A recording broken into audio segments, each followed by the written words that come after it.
கொஞ்சம் கூட ஒரு இது இல்லாம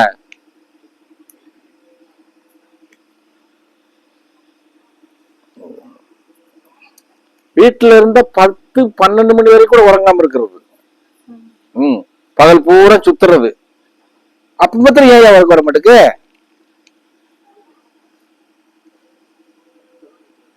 என்னது?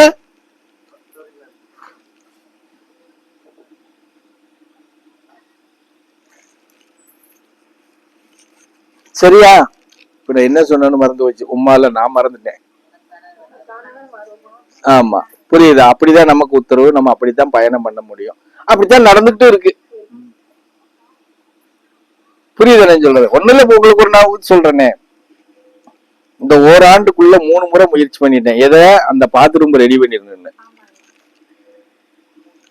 3 முறை அதுக்கான ஒரு பண்டு உருவாக்குனேன். அதுக்கு ஆனா கரெக்டா அது கைக்கு வந்த மறுநாள் நீ அதை எப்படி செய்யணும், அதுக்கு வேற வேலை கரெக்டா முன்னாடி வளர்ந்து வச்சுட்டு போயிடுவாரு. ஏன்னா அதை விட இது முக்கியமா இருக்கும். சரி, அது அப்புறம் பாத்துக்கிடுவோம். 3 முறை ஆயிடுச்சு. இப்ப என்னன்னா இனிமே அதுக்காக நம்ம யோசிக்கவே கூடாது. பொறு கழுத நமக்கு என்ன போச்சு. இன்னைக்கு மத்தியானம் கூட சொன்னேன் இல்லையா, அவங்களுக்கு தேவைன்னா அவங்க செஞ்சுக்கிறதுக்கு போட்டுறாரு. அவங்களுக்கு உங்களுக்கு தேவைன்னா செஞ்சுக்கோங்க, கிடங்குன்னு சொன்னா புரியுதா? இப்ப கூட இந்த இதான் ஒண்ணு உருவாக்குனேன், அதுக்குதான் உருவாக்குனேன். கரெக்டா 2 நாளில் கொளுத்துன்னு கொளுத்தி கொண்டாந்து பூரா தண்ணியும் மண்ணுமா நிறைஞ்சு போச்சு. இது என்னடா வம்பா போச்சு. மழை காலத்துல இப்படி இருந்தா என்ன செய்ய? போடியா ஒண்ணு இந்த இங்க இருந்து அங்க வரைக்கும் அந்த ஒரு 3 அடிக்கு அந்த சுவரை கட்டி விட்டாச்சு. இது 3வது முறை அதுக்குன்னு ட்ரை பண்ணதை மாத்தி செஞ்சது.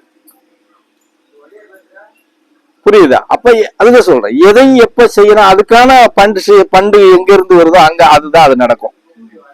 இல்லைன்னா அதை விட்டு கிடக்கட்டும்னு போட்டு இருக்கணும். புரிஞ்சதா? அதனால அது கிடக்கட்டும். அதுக்கு வேலை கால ரொம்ப அவசரமா இருந்தா போங்க, அப்படி இருட்டு காட்டுக்குள்ள போய் அந்த ஓடைக்குள்ள உட்காந்துட்டு வந்து கழுவிக்கோங்கன்னு சொல்லிட்டு போக வேண்டியதான். வேலை செய்ய முடியும். புரியுதா? நம்மளால என்ன பண்ண முடியுமா அவ்வளவுதான். பண்ணணும்னு நினைக்கிறதே நடக்க மாட்டேங்கிறப்ப நம்ம திருப்பி அது மேல கவனம் வைக்க முடியாது. நம்ம என்ன கணக்கம் பெட்டியா? கோடி கணக்குல இருக்கு, ஏன் அதை செய்யலன்னு நம்மள யாரும் கேப்பீங்க? அப்படி ஏன் செய்யலன்னு கேப்பீங்களா சாமிங்களா? கேட்டா நீ செஞ்சு விடுமே. நானு கேட்கிறவன யாரு கேட்காங்களோ அவங்கள நீ செஞ்சு குடியா மகராஜா, நான் ஏன் வேண்டாம்னு சொல்ல போறேன்.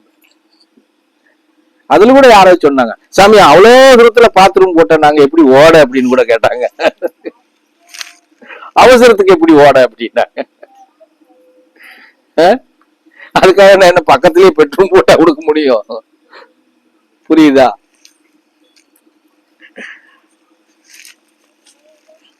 அந்த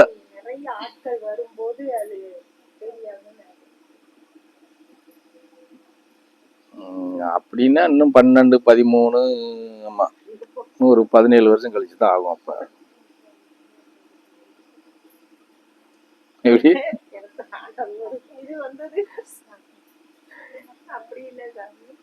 அப்ப இந்த பரதேசி காணாம என்னைக்கு போறானோ அன்னைக்குதான் நிறைய ஆட்கள் வருவாங்க. அதுக்கப்புறம் தான் வருவாங்க நிறைய ஆட்கள். அப்ப அன்னைக்குதான் அது அப்ப ஆகும். அப்ப அது வரைக்கும் கிடக்கட்டும் போ, நமக்கு என்ன போச்சு. ஆமா, நான் வேணா அந்த பக்கம் லைட் இல்லாம வேணா லைட் எல்லாம் உண்மையா பூசி குறுபூசி கூட இந்த பக்கம் லைட்டு கட்டாதப்பா அப்படின்னு சொல்லிடுவோம். இருட்டா இருக்கட்டும் சொல்லிடுவோம். அதுல வேற கேமரா மாட்டி விட்டோமே, என்ன அது வேற சிக்கலாயி போச்சு. கேமராவை கழட்டிடுவோன்னு வாயா. ஆதி இப்ப கேமரா அவங்கள படம் பிடிக்காது, வாழை மரம் பூரா மறைச்சுக்கிச்சு. இந்த அவங்கள மறைச்சோன்னு சொன்னியா? வந்த அன்னைக்கு காசு கொடுத்து அனுப்பிச்சியா?